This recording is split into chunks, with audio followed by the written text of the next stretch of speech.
E a galerinha, beleza? A partir de agora você está no seu canal do YouTube, no meu canal do YouTube, Professor Antônio, em busca da história. Tranquilo? Como prometido, depois de todos os conteúdos das séries do Fundamental 2, estaria elaborando algumas questões para que você possa estudar e gabaritar sua prova. Beleza? O projeto é gabaritar a prova. Esse chama-se o Projeto 20, tranquilo? Estamos agora para elaborar nossa provinha do nono ano. Tranquilo? Vou elaborar algumas questões para que você seja bem sucedido na sua prova do segundo bimestre. E o nosso conteúdo lá no nono ano é o fim da República Velha e a Era Vargas. Se eu falar República Velha ou Primeira República, é a mesma coisa. Tranquilo? Eu já vou começar, porque nós temos pouco tempo. Estou aqui da cidade de Núcleo Bandeirante, Distrito Federal. Tranquilo? Vamos lá.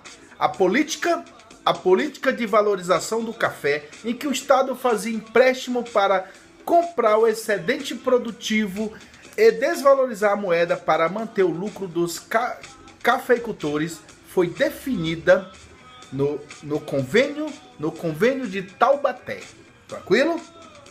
Todo mundo sabe o que foi a valorização do café. Já ensinei na política de valorização do café, já ensinei na sala. Eram os produtores de café, os cafeicultores, os fazendeiros que produziam aquele café e não conseguia vender tudo.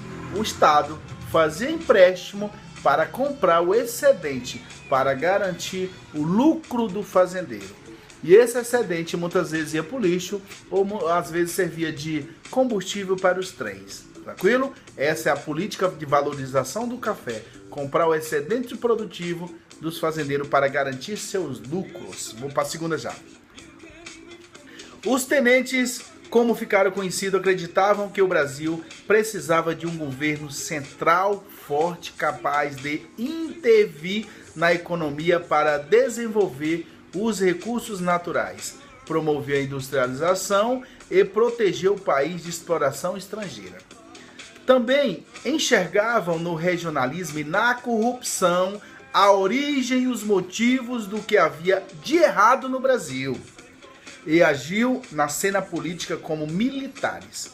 Os tenentes estavam dispostos a proteger o país, destruir o poder das oligarquias regionais, reduzir o quadro de profundas desigualdades sociais, acabar com o analfabetismo. Essa era a disposição do que os tenentes estavam dispostos. Tenente é uma patente que você encontra nas forças militares, né? O cara vai para academia e volta como aspirante já oficial, quadro de oficiais, ok? Acima de sargento oficial, aspirante, segundo tenente, primeiro tenente, capitão, major, tenente coronel aí por diante, dependendo da instituição, da força. Tranquilo? Já vou fazer outra, que é em rito locução de futebol. A cidade de São Paulo despontava como a principal cenário de um mundo moderno, abrigando manifestações culturais próprias do modo de viver urbano. Em ressonância com a vanguarda europeia, a cidade foi palco da Semana de Arte Moderna em 1922. A urbanização e a industrialização anunciaram a mudança também no mundo cultural.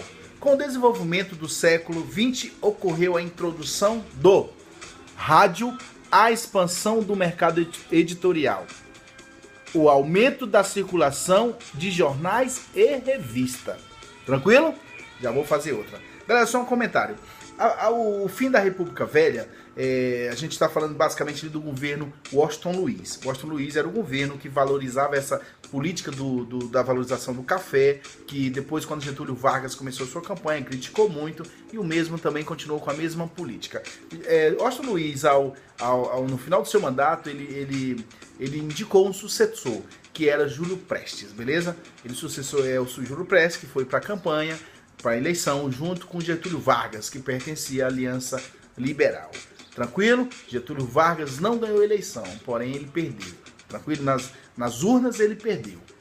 Aí os oficiais das Forças Armadas tomaram o poder lá no Rio de Janeiro, que era o atual Distrito Federal, tentaram ficar no poder, mas não ficaram. Entregaram a Getúlio Vargas, tranquilo? Mas quem venceu a eleição nas urnas, apesar dos historiadores falarem que os dois lados teve fraude, quem venceu foi Júlio Prestes, o indicado de Washington Luiz, que era o último governo ali da República Velha. Tranquilo? Vou continuar. Eu vou ler um texto motivador e depois faço a pergunta. Leia o fragmento com atenção e a seguir responda o que se pede.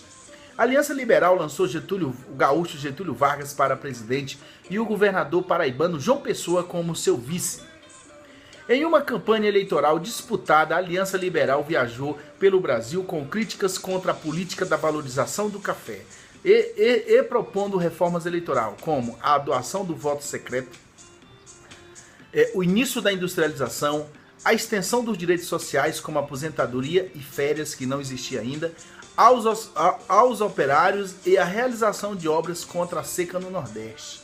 Rapaz, essas obras no Nordeste já vem de muito tempo, né? É muita obra lá, tem uma transposição de São Francisco lá, tá tudo pela metade, tudo inacabado. Vamos lá. Aí vou te fazer a pergunta agora, após você ler o texto motivador. Apesar de chamar a atenção de tenentes, operários, classe média, a Aliança Liberal foi derrotada, e foi o candidato Getúlio Vargas, pela candidatura oficial de, acabei de falar aqui no texto agora, Júlio Prestes, beleza? Júlio Prestes, que foi indicado de Washington Luiz, venceu nas urnas, mas não assumiu, quem assumiu foi Getúlio Vargas, tranquilo? Vamos lá, mais uma. A posse de Getúlio Vargas na presidência em 3 de novembro de 1930 marcou o fim da Primeira República. República Velha, mesma coisa. Tranquilo? Já vou pro próximo. O governo provisório centralizou as ações nas mãos de Getúlio Vargas, apoiado por diversos grupos que lhes concederam o poder com a Revolução de 1930. Quais foram as principais mudanças decorrentes do início do governo provisório? Vou lá. Dissolução do Congresso Nacional, estavam desempregados esses parlamentares, e dos legislativos estaduais e municipais, do federal até a esfera municipal. Concessão ao presidente do poder de elaborar leis, dar um cheque em branco para que ele preencheu o preço que ele quis, beleza? Ele tinha o poder de elaborar leis, tranquilo? Outra, nomeação de interventores federais, fim do federalismo. O que é esse interventor? Ele pegou Getúlio Vargas, pegou o indicado dele e falou, ó, vai lá no estado de Goiás, você está designado para assumir o governo lá. E afasta o governo desse determinado estado. Só um exemplo. Próxima, criação do Ministério da Educação e Saúde Pública, também não existia. Criação do Ministério do Trabalho, também não existia.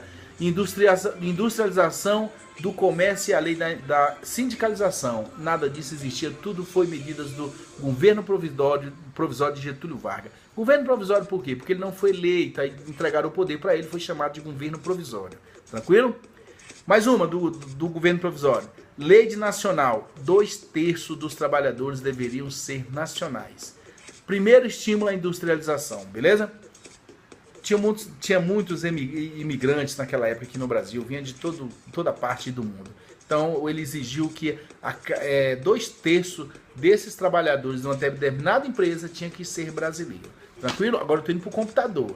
Beleza? Estou aqui, eu não estou direto aqui em vocês, mas estou ali. Mas o importante é ficar ligado aí no que eu estou falando. Pegue seu caderninho, vai anotando tudo que eu estou falando, depois responde, volta para o vídeo, escuta de novo, vê as questões se está tudo correto, as respostas, tudo bonitinho, beleza?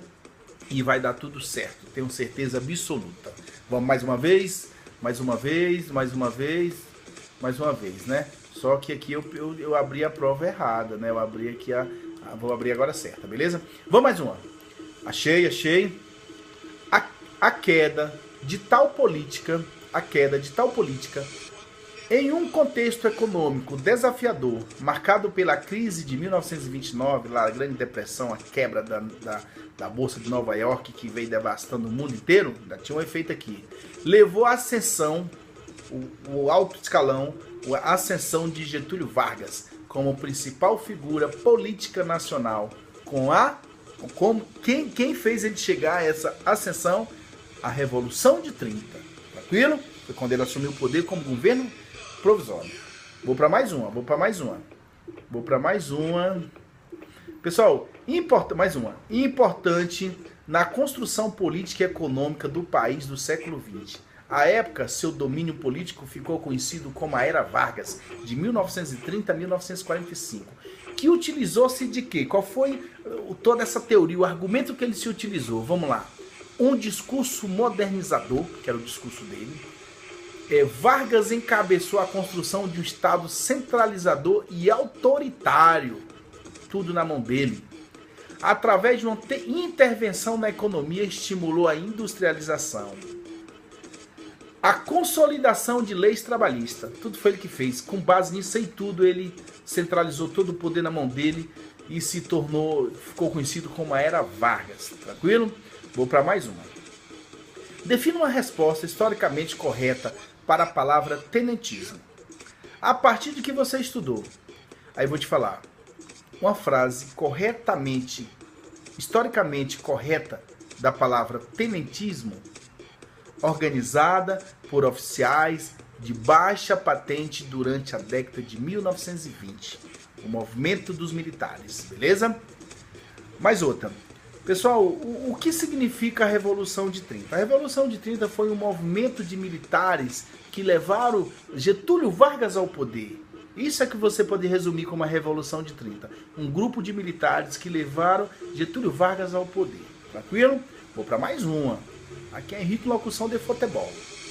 Vamos lá.